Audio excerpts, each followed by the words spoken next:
compilation of stories that genuinely freaked me out the first time I heard them. If you've ever stared long enough at your reflection, really stared, you might have noticed a tiny delay behind your movements.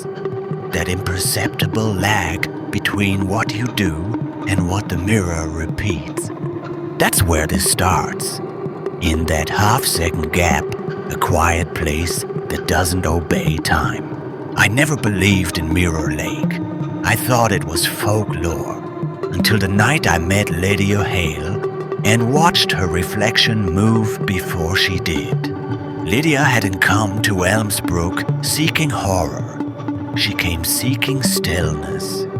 The kind of quiet you crawl into when life feels too loud.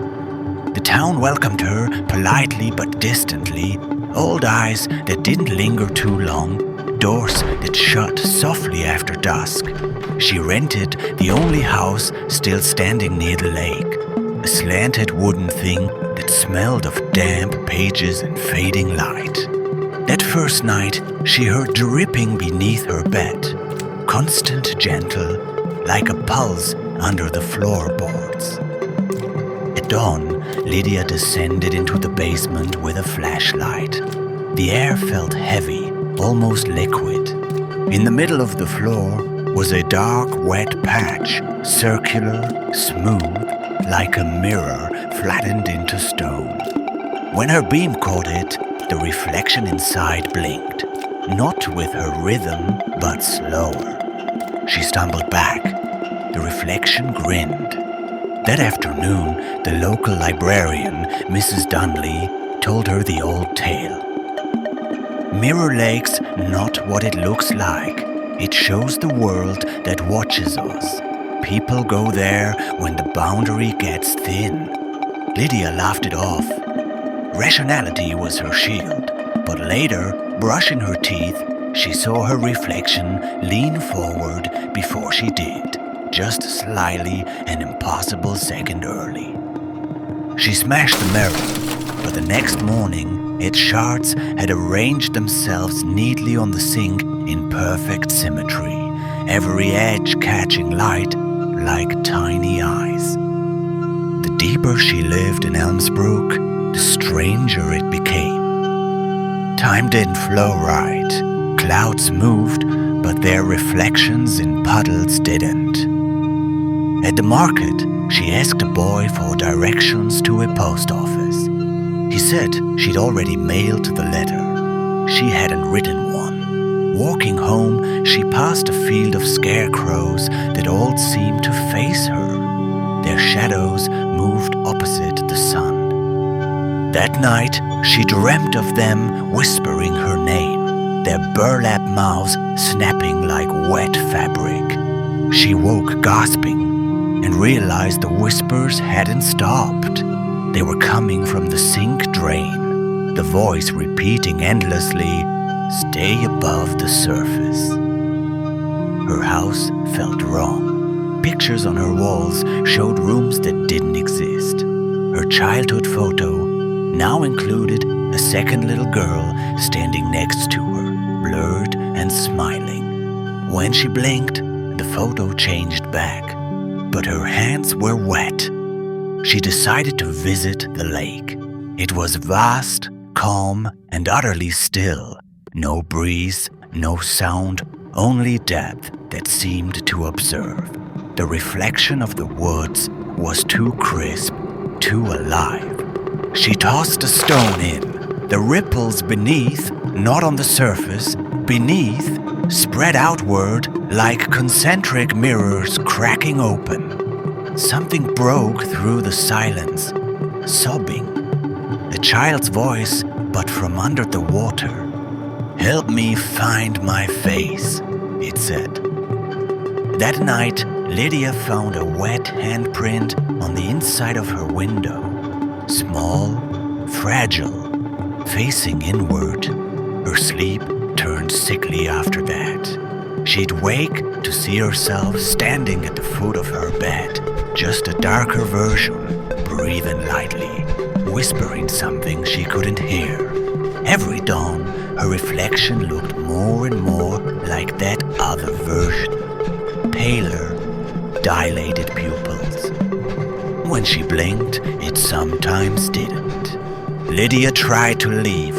She packed her car, heart racing. The forest path ahead seemed straightforward until the road blurred. She passed the same crooked mailbox 5 times. Each loop grew darker, as though the world itself was dimming by layers. Shadows thickened across the windshield. By the 4th loop, she saw herself walking along the roadside, barefoot and unaware. By the 5th, the figure waved. When she slammed the brakes, the reflection of the trees in her windows didn't match the ones outside. They showed her car underwater, headlights flickering like dying stars. Her phone buzzed. Unknown caller. When she answered, her own voice said, "Don't come home. I'm already there."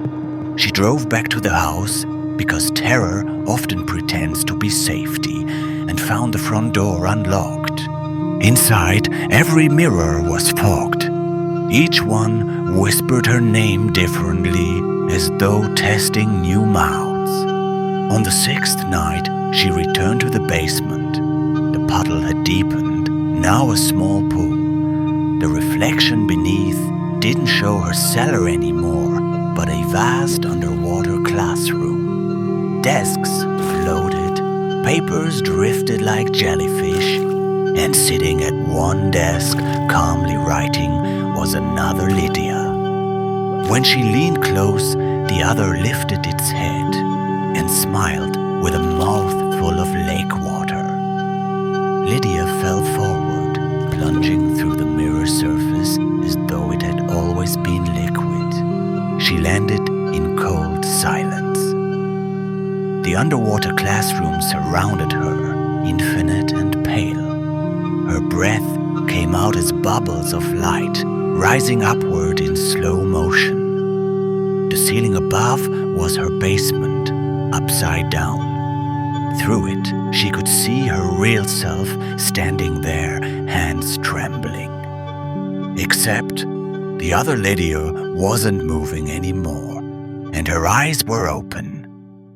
The deeper, Lydia watched the reflection climb the stairs and lock the door above, leaving her behind, beneath the surface, screaming without sound.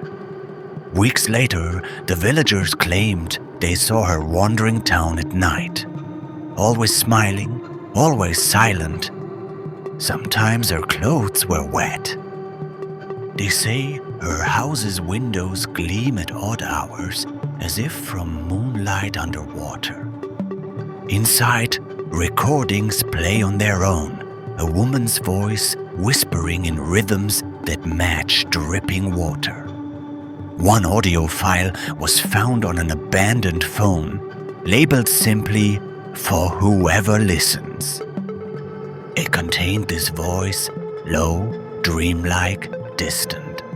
I see them all now, every version of me waiting behind the glass. The reflections aren't copies.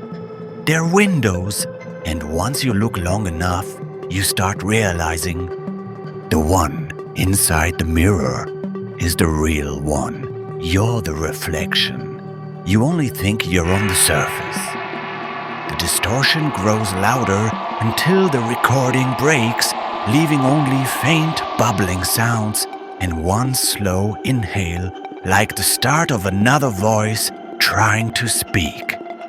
You can visit that town, but you won't find a lake anymore. Maps show forest where water should be. Yet travelers still swear they hear dripping when crossing that stretch. Sometimes they see their shadows walking out of sync, or their reflections yawning when they don't. And if you ever hear a soft voice calling you from a puddle, never answer. Because once it speaks your name aloud, it's already memorized your face. Mirror Lake doesn't drown you, It trades places